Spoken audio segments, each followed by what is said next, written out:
Hello everyone and welcome to the new moon in SIDEREAL Gemini intention setting for the solar eclipse for tomorrow. I'm Phaedra, welcome. Sorry we're starting a little bit late. I was all set to go and then the cat started poking me, so I had to stop and get Jet some food. I hope you don't mind. I'm going to refresh the browser real quick so I can pull the live stream up on my laptop in case there's comments or questions. And then we'll dive into tonight's new moon solar eclipse in Gemini intention setting practice. So welcome to the broadcast for those of you who might be new.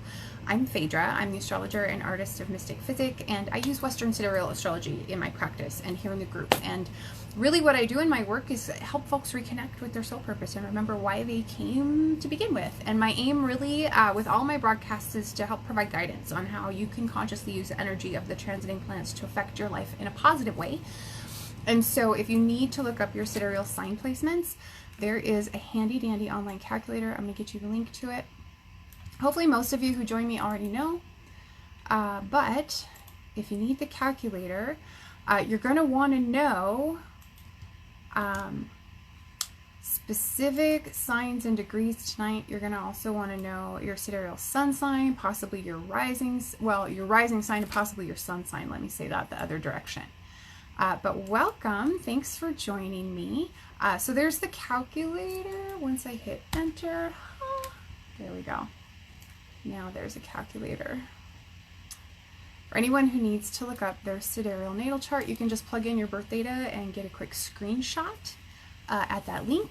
So tonight what we're going to do is we're going to explore the ways that we use storytelling and curiosity, and we're going to explore the concept of exchange and how we can use these concepts to bring fresh new ideas into our lives and into our experiences. And we're going to set intentions around that idea as we get a little bit further into the broadcast. But first what we're going to do is talk a little bit about this particular new moon solar eclipse and how we might experience it in part one of the broadcast. In the second part of our broadcast, we're going to move into the themes of each house by rising sign. And I typically will encourage you to do these practices first and foremost with your rising sign because that aligns it with your natal blueprint.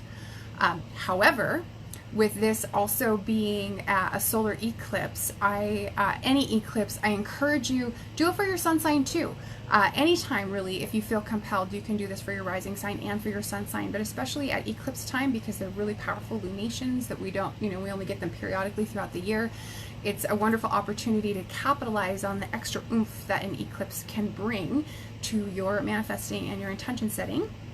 And then in part three of the broadcast, what we're going to do is we're going to explore the Gemini archetype in more detail. We'll talk a little bit about the themes of Gemini in more depth, and we'll go over some prompts that you can use in your intention setting practice to kind of help inspire you as you set intentions with tonight's intention setting practice. Now, the new moon in Gemini is actually exact tomorrow at 3:16 p.m. Eastern Daylight Time. So we're just ahead of it. That's fine for our purposes. The solar eclipse is going to occur at 15 degrees 37 minutes using the Fagan-Bradley sidereal zodiac. I know a lot of folks who are in this group are Vedic practitioners, and so you might be using Lahiri. It's about 53 minutes of arc different from Lahiri, so really, really close, within a degree, okay?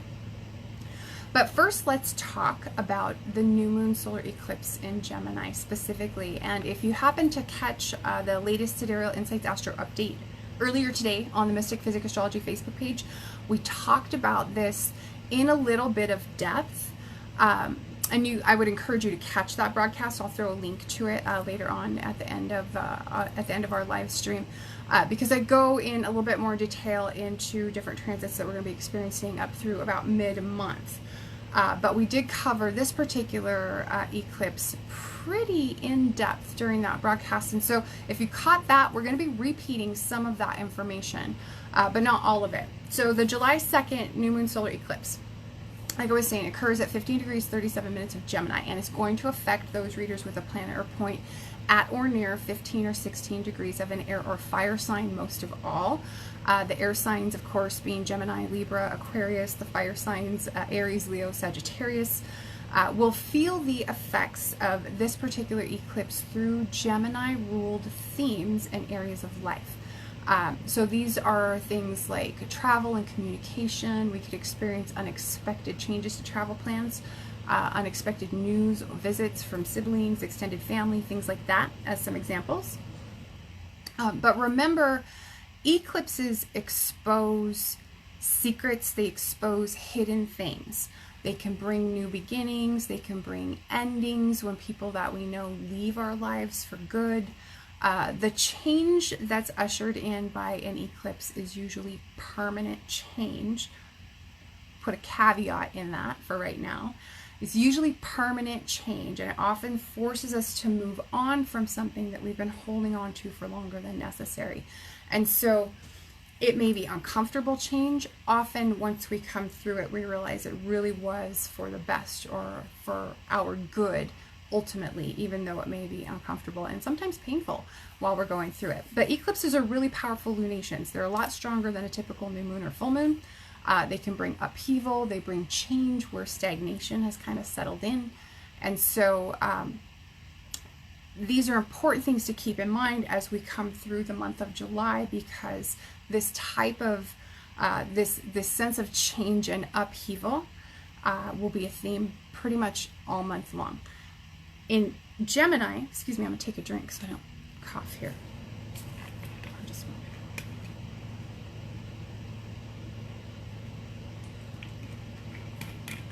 So in Gemini, eclipses can be kind of erratic, right? They can affect our thinking and our mind. They can affect writing and writers, communication and communication equipment. They can affect travel and transportation. Gemini eclipses can be really, really insightful. So you may have aha moments with this eclipse anytime, even from the last week of June up through this coming week when the eclipse is at its most powerful.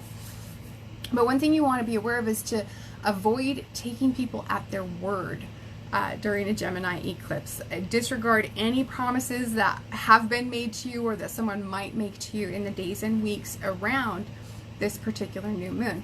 You'll want to also be sure to keep your schedule free. Keep it open as much as possible during, a several week long period. And that's just going to position you to better react to any kind of unexpected changes that might come up.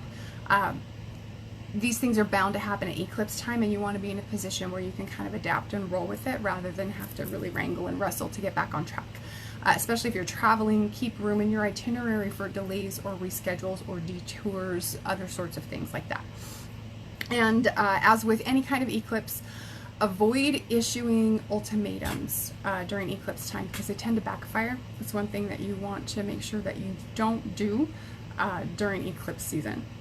But this particular new moon solar eclipse presents choices potentially that we have not yet considered.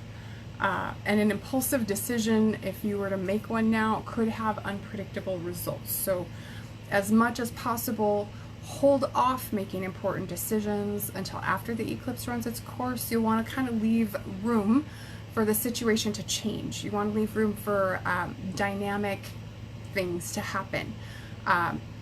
New information very well could be coming to light, could be unexpected information, could happen quite suddenly because we do have a Mercury aspect to Uranus with this particular solar eclipse. So leave some elbow room so that you're not committed to a course of action before this information or news potentially comes to you, okay?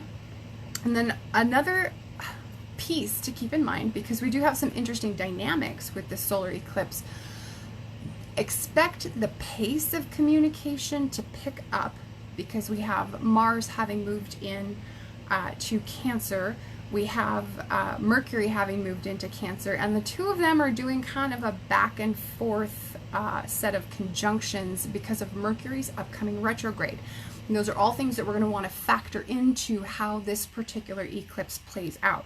So we can see the pace of communication pick up. At the same time, the risk of communication rises because of Mercury's retrograde, or risk of miscommunication, excuse me, I said that wrong. Mercury is going to retrograde July 7th, so coming up here at the end of the week. double and triple check any kind of form or communication, memo, email, any of that you might send. Look for typos, look for autocorrect mistakes, any kind of errors that slip through the cracks. Could lead to otherwise preventable disruptions that you'd rather not have to deal with during eclipse time. And those sorts of errors could trigger things like delays or obstacles or roadblocks. Now, those things can arise kind of out of the blue right now, just due to communication breakdowns, due to the eclipse energy itself, and due to Uranus's participation with Mercury. But a little bit of ingenuity, a little bit of out-of-box thinking could help save the day in that regard. But do what you can to prevent any of those things coming from you through things like, you know, a typo in an email, right? This new moon, this solar eclipse, is potentially emotional, okay? But that being said, it could also provide the right environment for an important conversation. And a conversation that accounts for the feelings of everyone involved. It could provide an opportunity where pent-up emotions can finally be expressed verbally, right? The one thing to keep in mind, though, with Mars's involvement, don't allow the situation to get derailed by conflict, okay? Patience might be a little hard to come by, it might be in a little bit short supply, but it's going to be important to keep in mind that all stakeholders deserve the same opportunity to be heard, right? So just take extra care to keep all communication respectful, keep it on topic as much as possible. That way we can avoid falling into defensiveness, we can avoid falling into division. The main thing that I want to call out here, because we have Mercury as ruler of the solar eclipse about to go retrograde, transiting Cancer, it could be really, really easy to fall into us versus them mindsets, you versus me mindsets. And when we do that, we're already coming into the dialogue in this divisive mentality that pits two sides against each other. We're already coming into it with a mentality where one side needs to be right and the other side needs to be wrong. And when we do that, everyone loses out. Like, there's no way to get to a happy, balanced place of understanding when you enter into any kind of dialogue from that perspective. So I just want to encourage you, stay out of that mindset as much as possible, especially when you're entering into any kind of dialogue or exchange with another person, especially if it's going to be emotionally charged. Okay? So one thing that you can consider, and we'll explore this as we get into our intention setting prompts, with this being a solar eclipse, a new moon opportunity in Gemini, really powerful new moon opportunity, I want you to really be thinking about what's the story you're telling. The story about your life, the story about your current circumstances, the story about whatever situation may be going on in the house that Gemini rules in your natal chart. Get clear about what that story is. Tonight we're going to take some time to get clear about what you want that story to be. What outcome do you actually want? Because you can use Mercury retrograde to tell a new story. Okay? We have, like I was saying, Mercury recently moved into Cancer just on June 21st. It hasn't been there all that long, just barely a week. Mercury's going to be in Cancer for an awfully long time compared to how much time he normally takes to transit a sign. Typically, Mercury spends about 2.5 to 3 weeks in a sign. He's going to be in Cancer for about 9.5 weeks or so, not including a 10-day window at the end of July and early August where he's going to backtrack into sidereal Gemini. Okay? So this is much, much longer than a typical Mercury transit. Part of why I want to call this out is because if you have Cancer Sun or Cancer Rising, as a viewer or a reader of the column, take note, because Mercury's really long tour of your sign is going to affect you more than it may affect other people, okay? Except for that 10-day window where he's going to move back into Gemini, and that'll happen from July 27th to August 5th, okay? Now, you may want to get a refresher. Let me see if I can grab a link. I don't know if I can grab it quickly or easily, but we'll see what we can do here. So you'll want to link to Mercury Retrograde Survival Guide, which is a blog post that I wrote about like how to get through Mercury retrogrades, how you can use them to your advantage. Let's hope I didn't. There we go. Here it is. And it'll give you some pointers on what you can do, like contingency plans. If for some reason there's something that we would typically advise against doing during Mercury retrograde, if you just really don't have any choice and you have to move forward with it, I'll give you some alternate ways that you can kind of approach the situation that'll help kind of protect you, or at least maybe mitigate the risk that taking certain types of action during Mercury retrograde can potentially bring. Okay. Now, with Mercury being in Cancer and with the retrograde being in Cancer, this can bring up ideas and issues around mothering and motherhood, around nurturing, around emotional connection and emotional security, right? Can also bring up ideas and issues around family or clan or home and what those things mean to us and what they mean at its core, okay? So as I was saying, this is potentially an emotional retrograde, but there's an opportunity to kind of intellectualize our emotional response here and to understand it through a lens of logic. And that's really what I want to call out as being the prime opportunity. It's an opportunity to communicate our feelings, hopefully, without being sucked into them. And it's also an opportunity to kind of reconcile with these ideas of mother, family, home. It's an opportunity to explore healing the mother wound, if that's something that you're dealing with or working through. Okay, so what I want you to consider as we move into this new moon and as we move into Mercury retrograde in Cancer, because Cancer can be about those deep core needs, I want you to consider, are your needs being met? With Cancer, those are often core emotional needs, right? Needs that make us feel secure and nurtured when they're met. So I want you to take a close look at the house that Cancer occupies in your sidereal natal chart and consider whether you have any unmet needs in that area, and also look to any planets that you might have in Cancer.